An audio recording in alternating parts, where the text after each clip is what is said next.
الحمد لله رب العالمين والصلاة والسلام على أشرف الأنبياء والمرسلين وعلى آله وأصحابه أجمعين. قال الله تعالى وتبارك في القرآن المجيد والفرقان الحميد. بسم الله الرحمن الرحيم. لا أقسم بهذا البلد وأنت حل بهذا البلد ووالد وما ولد لقد خلقنا الإنسان في كبد.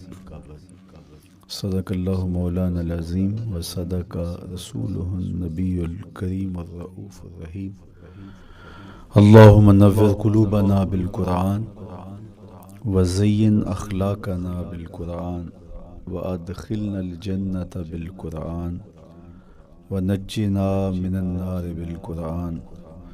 قال الله تعالى وتبارك في شان حبيبه مخبرا وآمرا إن الله وملائكته يصلون على النبي يا أيها الذين آمنوا صلوا عليه وسلموا تسليما. اللهم صل على سيدنا ومولانا محمد معدن الجود والكرم صلاة وسلاما عليك يا سيدي يا رسول اللہ. میں نے آپ کے سامنے قرآن مجید کے جو کلمات تلاوت کیے ان میں اسی حقیقت کو بیان کیا گیا. لا اقسم بہذا البلد، آغاز ہوا شہر مکہ کی قسم سے. قسم ہے مجھے اس شہر کی، پھر وجہ قسم بھی بیان کی.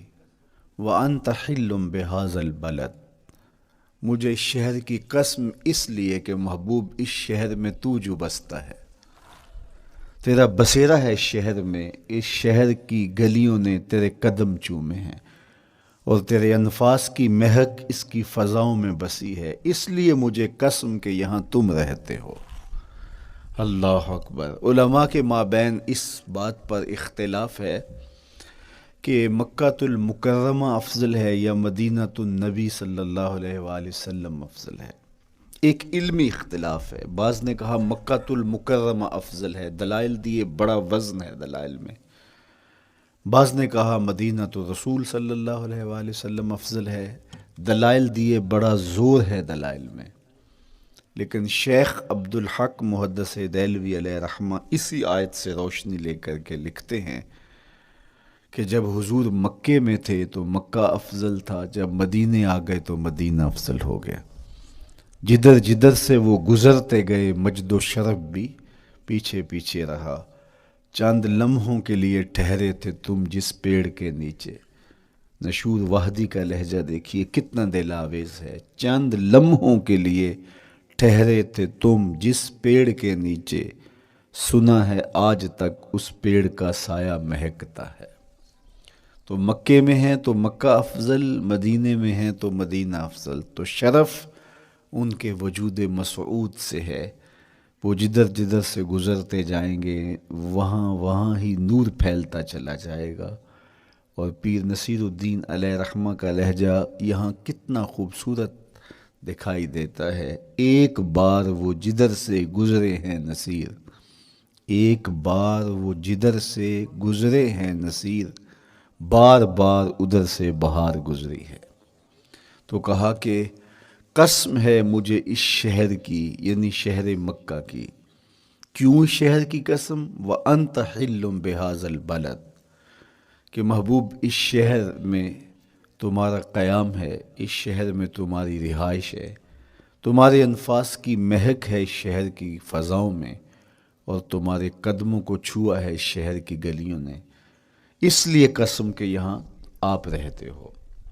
وَوَالِدٍ وَمَا وَلَدٍ، اور قسم ہے باپ کی، اور قسم ہے جو اس کی اولاد ہے. والد سے مراد کیا ہے اور ما ولد سے مراد کیا ہے؟ تو اس کے بارے میں ایک قول یہ ہے کہ والد سے مراد حضرت ابراہیم علیہ السلام ہے، اور ما ولد سے مراد حضور علیہ السلام جو ان کے فرزند ہیں. ایک قول کے والد سے مراد حضرت آدم علیہ السلام ہیں، اور ما ولد سے مراد ان کی ساری ذریت اور نسل ہے. تیسرا قول کہ والد سے مراد حضور علیہ السلام ہیں، اور ما ولد سے مراد حضور علیہ الصلاۃ والسلام کی ساری امت، حضور علیہ السلام کی ساری آل اطرت، حضور کے اصحاب۔ لیکن علماء نے پہلے قول کو ترجیح دی کہ مکۃ المکرمہ کی قسم کی گئی تو پھر مناسبت بنتی ہے کہ حضرت ابراہیم کا ذکر بھی ہو، تو اس لیے والد سے مراد حضرت ابراہیم ہیں، اور ما ولد سے مراد حضور علیہ الصلاۃ والسلام کی ذات ستودہ صفات ہے۔ تو تین چیزیں ہوئیں جن کی قسم کی گئی۔ سب سے پہلے شہر مکہ کی قسم کی گئی، پھر حضرت ابراہیم علیہ السلام کی قسم کی گئی، اس کے بعد حضور علیہ الصلاۃ والسلام کے مبارک وجود کی قسم کی گئی۔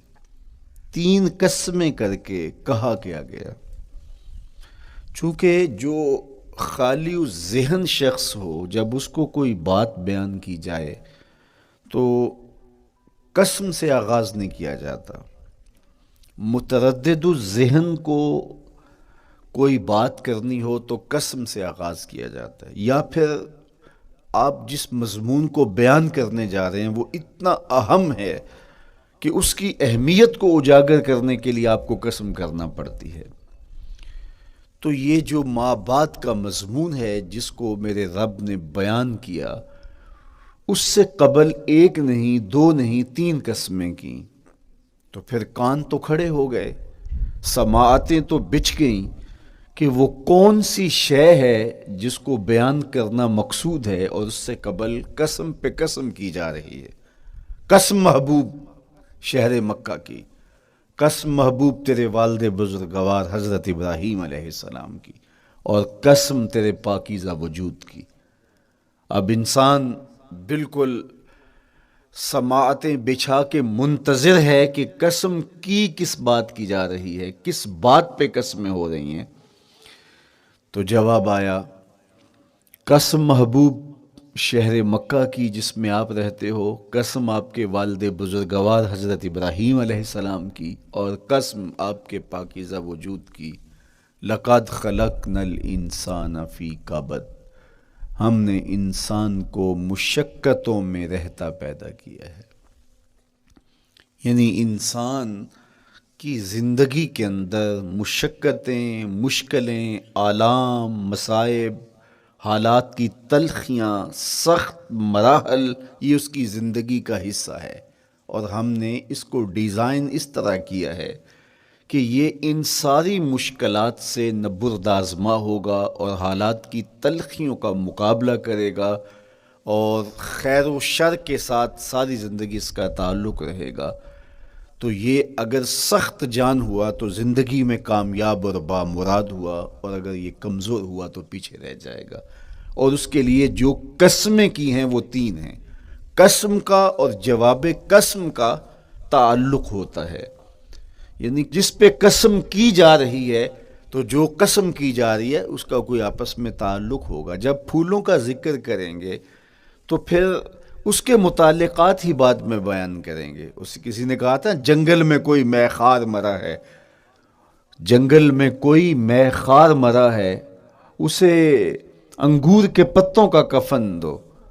میاں جنگل میں مرنے والے شخص کو کسی اور درخت کے پتوں کا بھی تو کفن دیا جا سکتا ہے، لیکن صاحب مرنے والا مے خار ہے، اور شراب کشید کی جاتی ہے انگور سے، تو اس کو تو ٹھنڈ تب بھی پڑے گی کہ انگور کے پتوں کا کفن دیا جائے۔ تو مناسبات ہوتی ہیں۔ تو اب جب قسم کی گئی تو قسم تین چیزوں کی گئی، اور اس کی جواب قسم سے مناسبت کیا بنتی تھی؟ انسان کو مشقتوں میں رہتا پیدا کیا گیا، حالات کی تلخیوں سے گزرتا ہے، سخت تربیتی مراحل سے اس کو گزرنا پڑتا ہے۔ تو اس چیز کو بیان کرنے سے قبل تین قسمیں کی گئی۔ پہلی قسم میرے حضور کے پاکیزہ شہر کی، مکۃ المکرمہ کی، اس لیے کہ مکۃ المکرمہ میں دیکھ لیجئے کہ صحابہ اور حضور کے ماننے والوں نے کیسے تلخ زندگی کاٹی۔ شجر اسلام ثمر بار ہوا تو ہمیں تو یہ کھلے ہوئے پھول دکھائی دیتے ہیں، لیکن ہم نہیں بھول سکتے کہ بلال حبشی کی پیٹھ پہ کیسے کوڑے برسے اور احد احد کیسے پکارتے رہے۔ تو ہم اس منظر کو دیکھیں، مکہ کے ان حالات کو دیکھیں، تو اس لیے قسم کی مکے کی، اور پھر حضرت ابراہیم علیہ السلام کی قسم کی، چونکہ حضرت ابراہیم نے جس قدر اذیتوں سے گزر کر کے، مصائب آلام کا سامنا کر کے، حالات کی تلخیوں کا مقابلہ کر کے اپنا راستہ بنایا اور اپنے رب کی رضا پائی، وہ تاریخ کا ایک انوکھا باب ہے۔ اس سے بڑھ کر کیا ہوگا کہ جلتی ہوئی آگ میں چھلانگ لگا دی رب کے حکم کی تعمیل میں، بیٹے کی گردن پہ چھری رکھ دی۔ یہ تماشا لب بام نہیں تھا، منا کی وادی میں وہ انوکھا واقعہ رقم ہوا کہ آج بھی تاریخ انگشت بندندہ ہے کیا ایک باپ، اور وہ اس بیٹے کو ذبح کرنے کے لیے آمادہ ہو گیا جو اس کی آنکھوں کا نور ہے اور دل کا قرار ہے، رب سے مانگ مانگ کے لیا، لیکن تعمیل ارشاد میں اس بیٹے کی گردن پہ چھری رکھنے کے لیے باپ تیار ہو جاتا ہے اور اس کو ذبح کرنے کے لیے آمادہ ہو جاتا ہے، حتیٰ کہ بیٹے کو لٹا لیتا ہے اور ہاتھ میں چھری پکڑ کے بیٹے کی گردن پہ رکھ کے پوری ہمت کے ساتھ جب چھری چلاتا ہے تو آواز آتی ہے فلما اسلما وتلہ للجبین ونادیناہ ان یا ابراہیم قد صدقت الرؤیا انا کذالک نجزی المحسنین۔ ابراہیم بس کرو، تم نے واقعی خواب پورا کر دکھایا۔ اپنی بیوی کو، اپنے نو مولود بچے کو وادی غیر ذی زرع میں چھوڑ آنا، جہاں کچھ بھی میسر نہیں تھا، یہاں آپ کو آپ کے ماں باپ چھوڑ کے جاتے ہیں، ایک خوبصورت آسودہ ماحول ہے، اور آپ کو جس مقصد کے لیے چھوڑ کے جا رہے ہیں تو وہ مقصد بھی آپ کی اور ان کے پیش نظر ہے، لیکن اس کے باوجود بھی جو ہے وہ آنکھیں نم ہو جاتی ہوں گی کہ ہم اپنی اولاد کو یہاں چھوڑ کے جا رہے ہیں، جبکہ ایک محفوظ پناہ گاہ میں آپ کو چھوڑ کے گئے، آپ کی تربیت کرنے والا ایک جو ہے وہ توانا طبقہ اور ایک توانا جو ہے وہ سٹاف موجود ہے جو آپ کی فکری، ذہنی، بدنی تربیت کے لیے کوشاں ہیں، لیکن اس کے باوجود بھی والدین محسوس کرتے ہیں، لیکن اپنے نو مولود بچے کو وہاں چھوڑ کے جانا جہاں آب و دانہ بھی میسر نہیں تھا۔ مورخ اسلام فی جلندری نے اس وادی کا نقشہ کھینچتے ہوئے کہا، وہ وادی جس میں وحشت بھی قدم رکھتی تھی ڈر ڈر کے، جہاں پھرتے تھے آوارہ تھپیڑے بادے سر سر کے، جہاں پر گھاس اگتی تھی، جہاں نہ پھول کھلتے تھے، مگر وہ سرزمیں تھی آسماں بھی جھک کے ملتے تھے۔ تو اس وادی میں چھوڑ کے آنا، حضرت ابراہیم نے جو امتحانات دیے، اس لیے ان کی قسم کی، چونکہ جواب قسم کا تعلق بنتا ہے، تو قسم ابراہیم کے پاکیزہ وجود کی کہ جنہوں نے دکھ سہے، تکالیف آلام گوارا کی، لیکن پائے ثبات میں لغزش نہیں آنے دی۔ تیسری قسم میرے حضور کے پاکیزہ وجود کی فرمایا جتنے دکھ مجھے دیے گئے، جتنی اذیتیں مجھے پہنچائی گئیں، اتنی کسی کو نہیں دی گئیں۔ پیدا ہوئے تو حضور کے باپ کا سایہ سر پہ نہیں تھا، پھر اس کے بعد حضور مختلف مراحل سے گزرے، 6 سال کی عمر میں ماں کا انتقال ہو گیا۔ جب راہ حق میں لوگوں کو دعوت رشد و ہدایت دینے نکلے تو جو لوگوں کے رویے تھے اور جو اذیتیں لوگوں نے پہنچائیں وہ ایک الگ باب ہے۔ مکے کی گلیوں سے لے کے طائف کے بازاروں تک جن اذیتوں سے میرے حضور گزرے، ام المومنین سیدہ عائشہ رضی اللہ تعالیٰ عنہ فرماتی ہیں ایک دن حضور کی بارگاہ میں حاضری تھی تو ہم نے عرض کیا حضور کیا احد کے دن سے سخت دن بھی زندگی میں کبھی گزرا ہے؟ صحابہ کی نظر میں اس دن سے سخت دن کبھی زندگی میں نہیں آیا، اس لیے کہ جب 70 صحابہ کی لاشیں پڑی تھیں، حضور کے چچا حضرت امیر حمزہ شہید کر دیے گئے، اور نہ صرف انہیں شہید کیا گیا، ان کا مسئلہ کیا گیا، اعضائے بدنیاں کاٹ دیے گئے، ناک کاٹ لی گئی، زبان کاٹ لی گئی، بدن چیر کے کلیجہ نکالا گیا، اور پھر ان اعضاء کا ہار پرویا گیا، اور ہندا نے گلے میں ڈال کے رقص کیا، آنکھوں میں نیزے چبھوئے گئے۔ تو یہ دردناک دن تھا، تو حضور کے سر انور پہ سفید رنگ کی پٹی بندھی تھی اور چشمان رحمت میں آنسو تھے، اور بار بار فرماتے تھے ما فعل امی، میرے چچا کی کہانی سناؤ۔ تو یہ دردناک دن تھا جو صحابہ نے اپنی آنکھوں سے دیکھا۔ تو انہوں نے کہا حضور کیا احد کے دن سے سخت دن بھی کبھی زندگی میں آیا؟ ان کا خیال تھا کہ حضور فرمائیں گے ہاں یہ میرا زندگی کا مشکل ترین اور سخت ترین دن تھا، لیکن حضور نے فرمایا ہاں عائشہ، جب طائف کے بازاروں میں تیری قوم نے مجھے پتھر مارے تو یہ دن احد کے دن سے بھی سخت تھا۔ حضور ان کے 3 سرداروں کے پاس پیغام حق لے کے گئے، لیکن انہوں نے آگے سے جو رویہ اختیار کیا وہ اتنا اذیت ناک تھا۔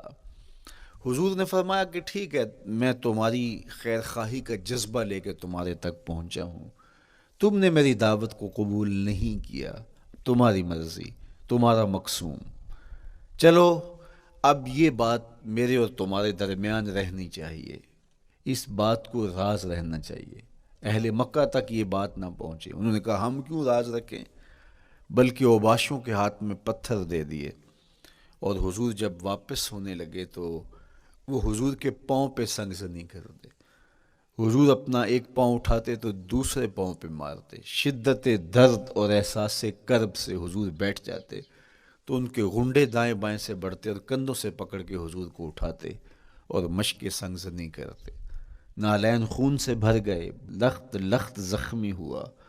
اللہ اکبر، کیا دردناک لمحے تھے، کیا تکلیف بھری گھڑیاں تھی۔ تو کہا کہ جب طائف کے بازاروں میں تیری قوم نے مجھے پتھر مارے تو یہ دن احد کے دن سے بھی سخت تھا۔ اچھا، جب حضور پر اس طرح آلام و مصائب ٹوٹ پڑے تو حضور کے ساتھ جو صحابہ تھے انہوں نے کہا حضور ان کے لیے بد دعا کر دیجئے، تو میرے حضور بولے میں رحمت بن کے آیا ہوں، میں رحمت بن کے آیا ہوں۔ اللہ اکبر، ان کا تقاضا پیہم بڑا تو حضور کے ہاتھ اٹھ گئے، اور پھر حضور نے جو کہا سنیے، اللہم اہد قومی فإنہم لا یعقلون، اے اللہ میری قوم کو ہدایت دے دے، یہ مجھے جانتے نہیں، اگر جانتے تو ان کا میرے ساتھ یہ رویہ نہ ہوتا۔ تو پتھروں کے جواب میں دعائیں دینا پیغمبروں کا حوصلہ ہوتا ہے۔ اللہ اکبر، مورخ اسلام حفیظ جلندری نے کیا خوبصورت پیرائے میں نقشہ کھینچا کہ حضور ہاتھ اٹھا کے دعا مانگ رہے ہیں، الہی کرم کر کو سارے طائف کے مکینوں پر، الہی پھول برسا ان پتھروں والی زمینوں پر۔ تو حضور نے دکھ سہے، تکلیفیں سہی، اب 3 قسمیں کی، شہر مکہ کی قسم جہاں حضور کے صحابہ نے تکلیفیں سہی، اس شہر کی گلیوں میں انہیں گھسیٹا گیا اور ان کو کچی کھالوں میں لپیٹ کے دھونیاں دی گئیں، انہیں اذیت ناک مراحل سے گزارا گیا۔ حضرت ابراہیم مشکل سے مشکل زندگی کاٹی اور رب کی رضا جوئی کے لیے کوشاں رہے، اور میرے حضور نے سخت ترین اذیتوں، مقاومتوں، مخالفتوں اور تکلیفوں کا سامنا کیا۔ تو ان 3 چیزوں کا حوالہ دے کر، ان 3 چیزوں کی قسم کر کے اب انسان کو بتایا جا رہا ہے کہ تم مشکلات سے تمہیں گزرنا پڑے گا، حالات کی تلخیاں تمہیں سہنی پڑیں گی، کسی مرتبے تک پہنچنے کے لیے تمہیں پھر تکلیفوں کی راہ اختیار کرنی پڑے گی۔ تم کون ہوتے ہو؟ میرا محبوب ہو تو تکلیفیں وہ بھی اٹھائے، 2 جہاں کا مالک ہو اور طائف کے بازاروں میں اس کے پاؤں پہ بھی پتھر پڑیں، اور کونین کا سردار ہو اور ان کے اوپر اوجری ڈال دی جائے، کائنات کا مالک ہو اور ان کو مکے کی گلیوں کے اندر ان کے گلے میں عقبہ بن ابی معیط کپڑا ڈالے اور تاؤ دے، تو کیا ان مشکلات سے تم بچ سکتے ہو؟ جب تم کسی منزل تک پہنچنا چاہتے ہو تو پھر یہ حوالے ماضی کے دیکھ لو، 3 قسمیں کر کے اس حقیقت کو بیان کیا کہ ابراہیم علیہ السلام کے وجود کو دیکھ لو، حضرت مصطفیٰ کریم علیہ السلام کی ذات ستودہ صفات کو دیکھ لو، اور مکے کی گلیوں میں صحابہ کے ساتھ جو ظلم اور جبر ہوئے اور انہوں نے جو مصیبتیں اور مشقتیں کاٹی وہ ساری دیکھ لو۔ تو 3 قسمیں کھا کر کے کہا کہ بے شک انسان مشقتوں میں رہتا پیدا کیا گیا ہے، اس لیے قافلہ انسانی کے وہ افراد جو کسی منزل کے متلاشی ہوتے ہیں، جو جستجو کی زندگی بسر کر رہے ہوتے ہیں، ان کو پھر مشکلات سے گزرنا پڑتا ہے اور حالات کی تلخیاں ان کو گوارا کرنا پڑتا ہے، کشاکش حیات سے ان کو ٹکرانا پڑتا ہے، اور ان کو آگے بڑھنے کے لیے ان کو تکلیفوں سے گزر کر کے، جان گسل مراحل سے گزر کر کے پھر منزل کی طرف عازم سفر ہونا پڑتا ہے۔ کیا میں نے اس خاک داں سے کنارہ، جہاں رزق کا نام ہے آب و دانہ، پلٹنا جھپٹنا جھپٹ کر پلٹنا، لہو گرم رکھنے کا ہے ایک بہانہ، پرندوں کی دنیا کا درویش ہوں میں کہ شاہی بناتا نہیں آشیانہ۔ تو زندگی مشکل مراحل سے گزر جانے کا نام ہے۔ اقبال نے کہا تھا ہے شباب اپنے لہو کی آگ میں جلنے کا نام۔ یہ زندگی آسان نہیں ہے، یہ حالات کی تلخیوں کا مقابلہ کرنے کا نام ہے، یہ ضبط نفس کا نام ہے، یہ اپنے من کی تربیت کا نام ہے۔ حضرت امام راضی اس آیت کریمہ کے تحت لکھتے ہیں کہ جب بچہ شکم مادر میں ہوتا ہے تو وہ 3 پردوں میں ہوتا ہے، ایک جھلی کا پردہ، ایک رحم مادر کا پردہ اور ایک پیٹ کا پردہ۔ تو 3 پردوں میں وہ بیچارہ بڑی عجیب سی حالت میں ہوتا ہے۔ یہ اس کا پہلا مرحلہ ہے تخلیق کے بعد۔ اس کے بعد پیدائش کا دوسرا مرحلہ ہے۔ یہ زچہ بچہ دونوں کے لیے موت و حیات کے مرحلے ہوتے ہیں۔ اس کے بعد وہ پیدا ہوا، اس دنیا پہ آیا، تو اس کی مشکل کیا ہے؟ زبان ہے، بولنا نہیں جانتا، دیکھتا ہے پہچان نہیں سکتا، سنتا ہے سمجھ نہیں سکتا، ہاتھ ہیں پکڑ نہیں سکتا، ٹانگیں ہیں چل نہیں سکتا۔ کتنی مشکل بن گئی، یہ سب کچھ چیزیں ہونے کے باوجود بھی وہ بے بس دکھائی دیتا ہے۔ اس کو دودھ مانگنے کے لیے بھی رونا پڑتا ہے۔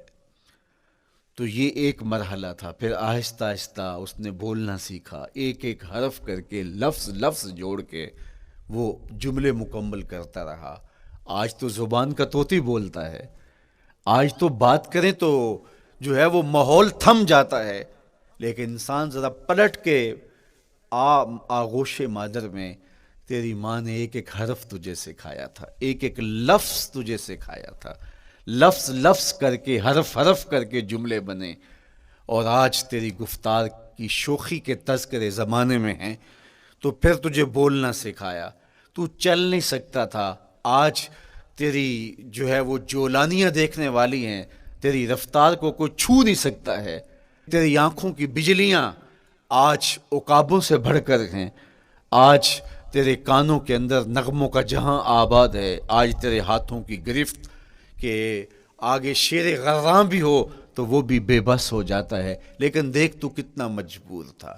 اچھا چلو وہاں سے آگے آئے، پھر زندگی کو سیکھنا پڑتا ہے، آداب سیکھنے پڑتے ہیں، کس سے کیا بات کرنی ہے سیکھنا پڑتا ہے، آگے بڑھے، جوانی کی دہلیز پہ پہنچے۔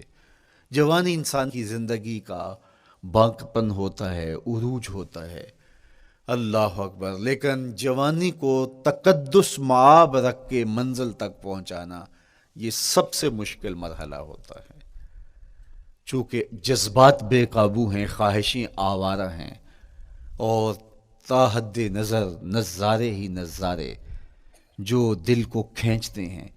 اب اپنے تقدس کو جو شخص محفوظ رکھے، کائنات میں سب سے قیمتی جوہر حضرت انسان کا اس کی عصمت کا جوہر ہے، اور سب سے حسین چہرہ وہ ہے جو جنسی کالک سے اپنے آپ کو بچا لے۔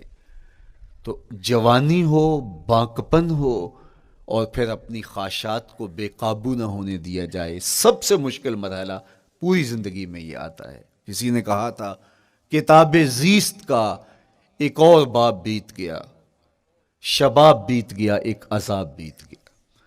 تو شباب کا ختم ہونا اور اس کو خیریت سے منزل تک پہنچنا، یہ کتنا بڑا مشکل مرحلہ ہوتا ہے، جس کا جوانی میں باطن کا چہرہ مسخ ہو جاتا ہے اور جنسی کالک سے جو چہرہ آلودہ ہو جاتا ہے، اس کا عفت کا دامن داغدار ہو جاتا ہے۔ تو اس لیے وہ چہرہ تاباں ہے، وہ چہرہ روشن ہے، وہ چہرہ منور ہے جو اپنے آپ کو کالک نہیں لگنے دیتا اور اپنی عصمت کی حفاظت کرتا ہے۔ میرے حضور نے بھی ارشاد فرمایا سبعۃ یظلھم اللہ تعالی فی ظلہ یوم لا ظل الا ظلہ، 7 اشخاص ایسے ہیں قیامت کے دن جب کوئی سایہ نہیں ہوگا اللہ ان کو اپنے عرش کا سایہ عطا کرے گا۔ ان میں سے پہلا شخص امام عادل، عادل حکمران۔ دوسرا شخص وشاب نشأ فی عبادت اللہ، وہ جوان جس کی جوانی اللہ کی عبادت میں بسر ہوئی۔ تیسرا وہ شخص وَرَجُلٌ قَلْبُهُ مُعَلَّقٌ بِالْمَسَاجِدِ، وہ شخص جس کا دل مسجد میں لگتا ہے، مسجد میں جمتا ہے۔ اور چوتھا شخص وَرَجُلٌ دَعَتْهُ امْرَأَةٌ ذَاتُ مَنْصَبٍ وَجَمَالٍ فَقَالَ إِنِّي أَخَافُ اللَّهَ، وہ شخص جس کو دعوت گناہ ملی اور حسن قدموں میں بچھنے کے لیے بےتاب ہوا، اور اس نے کیا کہا، انی اخاف اللہ، میں اللہ سے ڈرتا ہوں، میرا اللہ مجھے دیکھ رہا ہے۔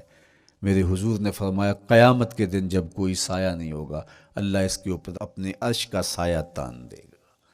جو اپنی عصمت کے جوہر کو بچا گیا، تو یہ ایک مشکل مرحلہ تھا، اپنی جوانی کے تقدس کی حفاظت کرنا۔ میرے حضور نے ارشاد فرمایا انا حبیب اللہ، میں اللہ کا حبیب ہوں۔ جو جوان جوانی میں توبہ کرتا ہے وہ بھی اللہ کا حبیب ہے۔ کتنا بڑا اعزاز ہے اور کتنا بڑا کمال ہے جو شخص کو ملتا ہے جو جوانی میں اپنی عصمت کے تقدس کی حفاظت کرتا ہے، اپنی آبرو پہ پہرا دیتا ہے، اپنی نظروں کی حفاظت کرتا ہے، اپنی سوچوں کو آوارہ نہیں ہونے دیتا، اپنے خیالوں کو بھٹکنے نہیں دیتا، اپنی خواہشات کو بے قابو نہیں ہونے دیتا۔ تو یہ مشکل ترین لمحہ تھا۔ اس کے بعد امام راضی کہتے ہیں اب شادی کا مرحلہ ہوا، تو پہلے خود اپنی ذمہ داری تھی، اب کسی کا بوجھ بھی اٹھانا پڑا، یہ اگلی مشکل آ پڑی۔ پھر بچے ہوئے تو پھر اپنی زندگی تو ختم ہو گئی، پھر ساری زندگی، پھر بڑھاپے میں چلے جائیں، ارذل العمر تک چلے جائیں، یہ ساری زندگی مشکلات لقد خلقنا الانسان فی کبد۔ تو ہمیں عملی طور پہ مشکلات کے مقابلے کے لیے تیار ہونا چاہیے۔ دیکھیے ہم جب شکار کرنے جاتے ہیں اور وہ خطرناک جنگل ہو جس میں شیر، بھیڑی اور دیگر جانور بھی ہوں، تو پھر ہم حفظ ما تقدم کے طور پہ سب کچھ ساتھ لے کے جاتے ہیں اور اس انداز سے جاتے ہیں کہ ہمارے اوپر اگر کوئی حملہ ہو تو بچاؤ کی یہ تدبیر ہو۔ تو ہم عملی طور پہ اس کے لیے خود تیار ہوتے ہیں، تو پھر کوئی ہونے والا حملہ غیر متوقع نہیں ہوتا اور ہم اس کے لیے اپنے آپ کو مستعد اور فعال پاتے ہیں۔ اسی طرح میں اور آپ اگر زندگی کے اس فلسفے سے آگاہ نہیں ہوں گے کہ زندگی مشکلات کا مجموعہ ہے، حالات کی تلخیاں ساری زندگی ہمارے ساتھ رہیں گی، تو کوئی بھی تکلیف، کوئی بھی اذیت، کوئی بھی ایسا واقعہ جو ہم نہیں چاہ رہے ہوں گے وہ روح پذیر ہوگا تو ہم گھبرا جائیں گے اور پھر اس وقت ہم دکھی ہو جائیں گے۔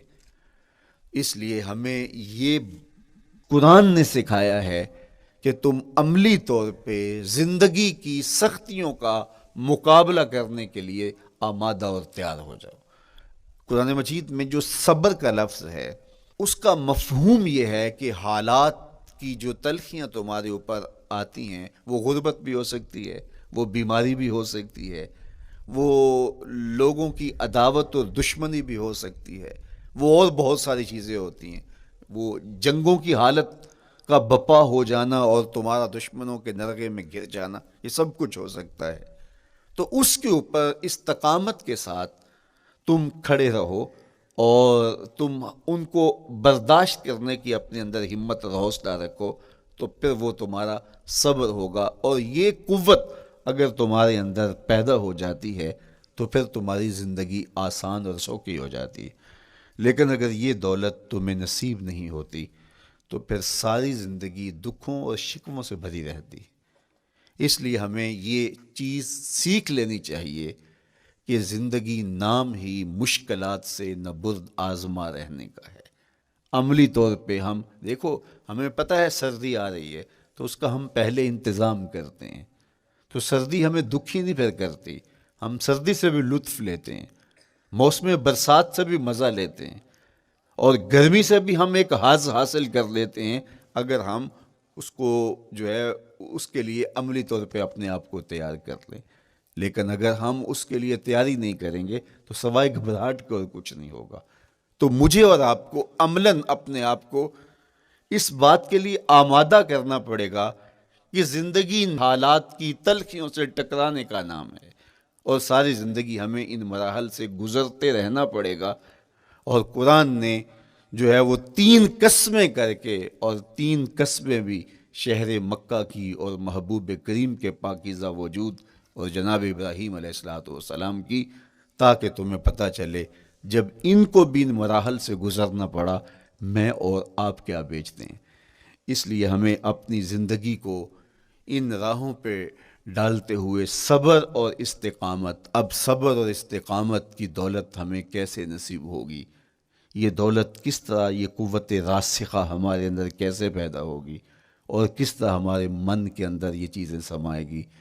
اللہ تعالیٰ کی خشیت، اس پر توکل، اس پر بھروسہ، اور اللہ تعالیٰ جل شانہ کی طرف سے ہر کام کے ہونے کا یقین ہمارے اندر یہ استقامت اور یہ حوصلہ پیدا کرتی ہے یہ چیز۔ اس لیے مجھے اور آپ کو اپنی پوری زندگی میں اس عمل سے گزر کر کے اپنے آپ کو مضبوط ترین صورتحال میں لا کے کھڑا کرنا پڑے گا، اور یہی زندگی کا جمال ہے۔ تو اب پھر دیکھیے قرآن کیا کہہ رہا ہے، لا اقسم بہذا البلد وانت حل بہذا البلد ووالد وما ولد، 3 قسمیں کی۔ اس کے بعد ارشاد فرمایا لقد خلقنا الانسان فی کبد، ہم نے انسان کو مشکلوں میں، مصائب میں، آلام میں رہتا ہوا پیدا کیا۔ کہتے ہیں جب حضرت انسان کی تخلیق ہوئی تو اس کا خمیر جب گویا جا رہا تھا تو اس کے اوپر 39 دن تک آزمائشوں کی، دکھوں کی، تکلیفوں کی بارش ہوئی، اور 1 دن خوشیوں اور مسرتوں کا می برسا۔ تو انسان کی زندگی کے اندر حالات سے ٹکرانا اور دکھوں کو سہنا اور دکھوں سے مقابلہ کرنا، یہ سیکھنا پڑے گا، اور جب انسان اس کو عملی طور پر سیکھ جائے گا تو پھر زندگی کا جمال اور زندگی کا حسن نصیب ہوگا۔ دوسری بات، ہمیں اپنی زندگی میں 7 چیزوں کو اپنا اصول بنا لینا چاہیے، اور یہ 7 چیزیں وہ ہیں جو ہماری زندگی کو ایک خوبصورت سانچے میں ڈھال کر کے ہمیں ایک پاکیزہ اور ستھرا انسان بنا دیتی ہیں۔ پہلی چیز، التمسک بکتاب اللہ، اللہ کی کتاب سے جڑ جانا، وابستہ ہو جانا۔ جب ہم کتاب اللہ سے وابستہ ہو جائیں تو پھر ہمارے باطن کی اور نفس کی تربیت ہوتی ہے، اور پھر ہم وہ مطلوب انسان بنتے ہیں جو ہمارا رب ہم سے تقاضا کرتا ہے۔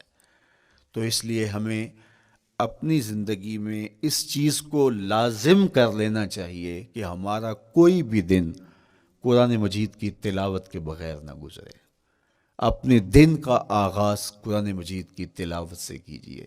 سورہ یاسین سے جو اپنے دن کا آغاز کرتا ہے، سارا دن اللہ کی امان میں رہتا ہے، اس کی حفاظت میں رہتا ہے۔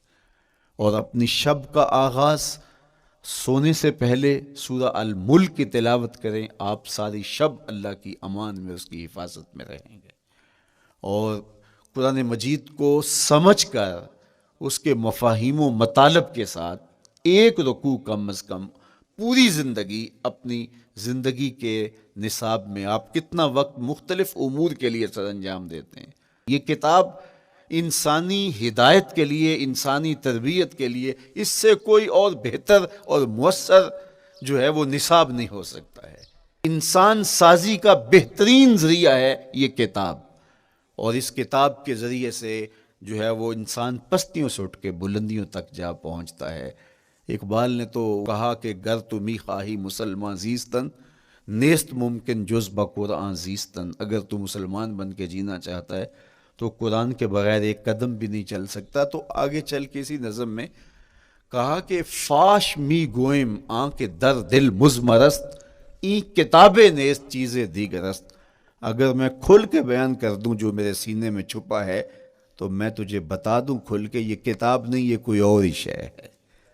کن لوگوں کو کہاں سے اٹھایا اور یہ کتاب کہاں تک لے گئی، جو باہمی جنگ و جدل میں الجھے ہوئے تھے اور حرف شناس بھی نہیں تھے، جو سواد آشنا بھی نہیں تھے، پھر انہوں نے جو ہے وہ روما کی سلطنت بھی الٹ کے رکھ دی۔ یہ کرشمہ تھا اس کتاب کا، جس نے زندگی کا جمال ان کی روحوں کے اندر پیدا کر دیا۔ تو میں اور آپ اپنی زندگی میں قرآن مجید سے کبھی بھی دور نہ ہوں، روزانہ کی بنیاد پہ آپ تلاوت کلام مجید اپنی زندگی میں شامل رکھیں۔ انشاءاللہ اس کے اجالے دنیا میں اور آخرت میں آپ اپنی آنکھوں سے مشاہدہ کریں گے۔ حضرت امام احمد بن حنبل فرماتے ہیں، میں نے رب سے کہا کہ مجھے اپنا قرب عطا کر، آواز آئی میرا قرب چاہتے ہو تو قرآن پڑھا کرو۔ یہ رب کی قربت کی بھی ضمانت ہے اور ضبط نفس اور باطن کی تربیت کا بھی ذریعہ ہے۔ اچھا، دوسری بات، والاقتداء بسنت رسول اللہ صلی اللہ علیہ وآلہ وسلم، ہمارے لیے بہترین نمونہ ہمارے حضور علیہ الصلوۃ والسلام کی زندگی ہے، حضور کے دیا ہوا نظام حیات ہے جس پر حضور نے خود عمل کر کے دکھایا۔ میرا عشق رسول، میری محبت رسول اس بات کا تقاضا کرتی ہے کہ میں ان کے طریقہ حیات کے مطابق اپنی زندگی گزاروں۔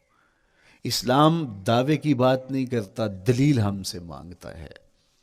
آج میں کہتا ہوں میں عاشق رسول ہوں، اور اتنا بڑا عاشق رسول ہوں کہ میرے جیسا زمانے میں دوسرا کوئی نہیں۔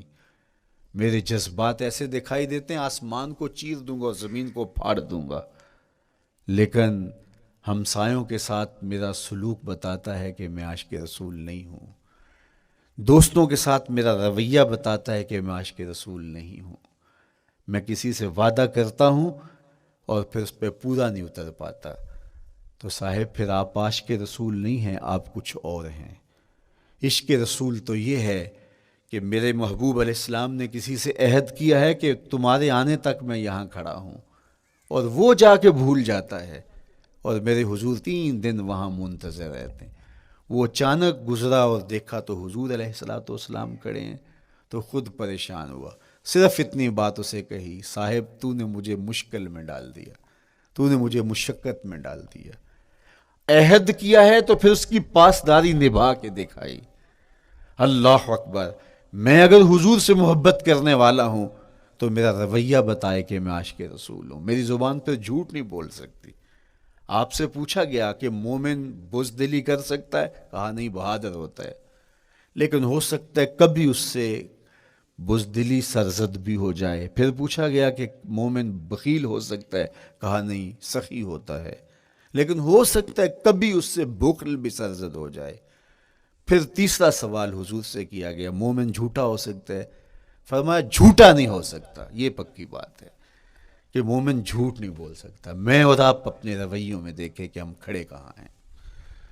آج ہم ان جگہوں پہ بھی جھوٹ بولتے ہیں جہاں جھوٹ بولنا ہماری مجبوری بھی نہیں ہوتی، چونکہ یہ ہماری فطرت ثانیہ اور عادت بن چکا ہے، اور ہم اس کو برا ہی نہیں سمجھتے۔ جبکہ جھوٹ جب کوئی شخص بولتا ہے، حدیث پاک میں آتا ہے اس کے منہ سے بدبو نکلتی ہے، رحمت کے فرشتے 1 میل دور ہٹ جاتے ہیں اس سے۔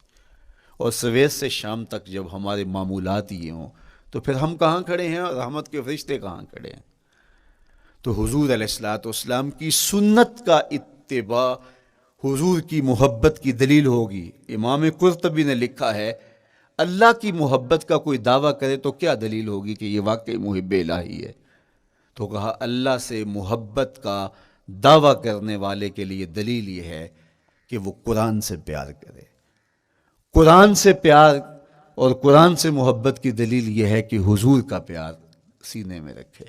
حضور سے محبت کی دلیل یہ ہے کہ سنت رسول سے پیار کرنے والا ہو، اور سنت رسول سے پیار کرنے کی دلیل یہ ہے کہ بدعات سے اجتناب کرنے والا ہو۔ ہر وہ طریقہ جو میرے حضور نے نہیں دیا اس کو اختیار نہ کرے، اس طریقے کو اختیار کرے جو حضور علیہ الصلوۃ والسلام کا عطا کرتا ہے۔ تیسری بات، اکل الحلال، یہ وہ بنیادی اصول ہیں جو ہماری زندگیوں میں اتر جانے چاہیے، اور ہم ایک صالح اور خوبصورت انسان بن کے اس معاشرے کا حصہ بن سکتے ہیں۔ عقل حلال زندگی میں شامل ہو تو زندگی کو جمال نصیب ہوتا ہے، اور باطن اور ظاہر کو طمانینت نصیب ہوتی ہے۔ اگر رزق پاک نہیں ہے تو آپ کعبے بھی جائیں تو وہاں بھی آپ محروم پلٹیں گے۔ میرے حضور علیہ الصلوۃ والسلام نے فرمایا ایک بندہ لمبا سفر کر کے گیا، اشعث اغبر کے لفظ ہیں کہ اس کے بال بکھرے ہوئے ہیں، سفر کی گرد پڑی ہوئی ہے اور لباس بھی پھٹا ہوا ہے، شکستہ حالت، پرا گندہ صورت، اور کھڑا ہے کعبۃ اللہ کے سامنے، یمد یدیہ، دونوں ہاتھ لمبے کر کر کے دعا مانگ رہا ہے، اور کیا کہتا ہے؟ اے اللہ، اے اللہ، وَمَطْعَمُهُ حَرَامٌ وَمَشْرَبُهُ حَرَامٌ وَمَلْبَسُهُ حَرَامٌ وَغُذِّيَ بِالْحَرَام۔ فرمایا اس کا کھانا حرام کا ہے، اس کا پینا حرام کا ہے، اس نے جو لباس پہنا وہ حرام کا ہے۔ میرے حضور فرماتے ہیں بتاؤ اس کی دعا کیسے قبول ہوگی؟ اب لمبا سفر کاٹ کے حرم کعبہ میں پہنچے، غلاف کو پکڑ پکڑ کے دعائیں کر رہا ہے، لمبے لمبے ہاتھ کر کے دعائیں مانگ رہا ہے، ملتزم سے لپٹا ہوا ہے، حتیم میں سجدہ ریز ہو کے رو رو کے دعائیں مانگ رہا ہے، لیکن دعا قبول نہیں ہوتی۔ کیوں؟ اس لیے کہ اس کے پیٹ میں لقمہ حرام کا ہے، اس کے بدن پہ لباس حرام کا ہے۔ تو اسلام نے جتنا زور حلال کمانے، حلال کھانے اور حلال اختیار کرنے پر دیا ہے، تو ایک مومن اگر اسلام کے مبادیات سے بھی آگاہ ہو تو اس کی تو زندگی کے اندر جو ہے وہ حرام گھس ہی نہیں سکتا ہے، بلکہ وہ مشکوک سے بھی اجتناب کرے۔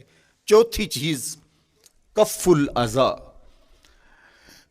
اپنے آپ کو ایسا بناؤ کہ تمہارے وجود سے کسی کو ضرر اور تکلیف نہ پہنچے۔ ہمارا اسلام تو ہمیں یہ بتاتا ہے کہ تم پیاز یا لہسن کھا کے مسجد میں نہ جاؤ کہ تمہارے منہ سے جو سمیل آتی ہے اس سے کسی کو تکلیف نہ پہنچے۔ تو یہ اسلام کی دی ہوئی تعلیمات ہیں کہ مسجد میں بھی جانا ہے تو اپنے آپ کو دیکھو کہ تمہاری حالت کیا ہے، تمہاری وجہ سے کسی کو تکلیف نہ پہنچے، تمہارے رویے اتنے خوبصورت ہوں، تمہارے ہمسائے بتائیں کہ یہ واقعی مسلمان ہے۔ مسلمان کی تعریف کی گئی، المسلم من سلم المسلمون من لسانہ و یدہ۔ مسلمان کون ہے؟ جس کے ہاتھ سے، جس کی زبان سے دوسرا مسلمان بھائی محفوظ ہے، تو وہ مسلمان ہے۔ اللہ اکبر۔ ہم یہ جو کہتے ہیں نا السلام علیکم، اس کو کہتے ہیں تحیت المسلم، مسلمان کا تحیت۔ تو اس میں اس کے معنی پہ غور کریں تو ہم اس کو ضمانت دے رہے ہوتے ہیں، السلام علیکم، تیرے اوپر سلامتی ہو۔ تو ہم اپنی جانب سے اسے ضمانت دیتے ہیں، میرے بھائی میری طرف سے تیری عزت، تیری جان، تیری آبرو سلامت ہے، اب میری جانب سے تو پریشان نہیں ہونا، میں تجھے سلامتی کی ضمانت دیتا ہوں۔ اور وہ آگے سے کیا کہتا ہے؟ وعلیکم السلام، میرے بھائی پھر میری جانب سے بھی تیرا سب کچھ محفوظ ہے۔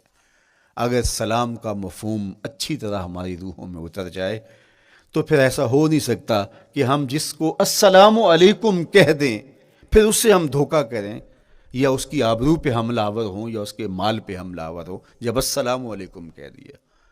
چونکہ جو ہمیں لفظ بولنے کے لیے کہا گئے ہیں اس کے پیچھے فلسفہ ہے لفظوں کا۔ یہ پھول ہیں، ان کو دیکھ کر سبحان اللہ کہنے کا کہا گیا ہے، پہاڑوں کو دیکھ کے اللہ اکبر کہنے کا کہا گیا ہے۔ پہاڑوں کو دیکھ کے سبحان اللہ کہہ دیں اور پھولوں کو دیکھ کے اللہ اکبر کہہ دیں، ایسا کیوں نہیں کہہ دیتے؟ لیکن نہیں، اس لیے کہ جب پہاڑوں کو دیکھتے ہیں تو دل میں ان کی ہیبت پیدا ہوتی ہے۔ اتنے بڑے پہاڑ، سمندر کو دیکھتے ہیں تو اس کی ہیبت پیدا ہوتی ہے، اتنا بڑا سمندر تا حد نظر پھیلا ہوا، تو جب اس کی بڑائی پیدا ہونے لگتی ہے تو فوراً پلٹایا گیا اللہ کی بڑائی کی طرف اور کہا بول اللہ اکبر، یہ نہیں میرا اللہ بڑا ہے۔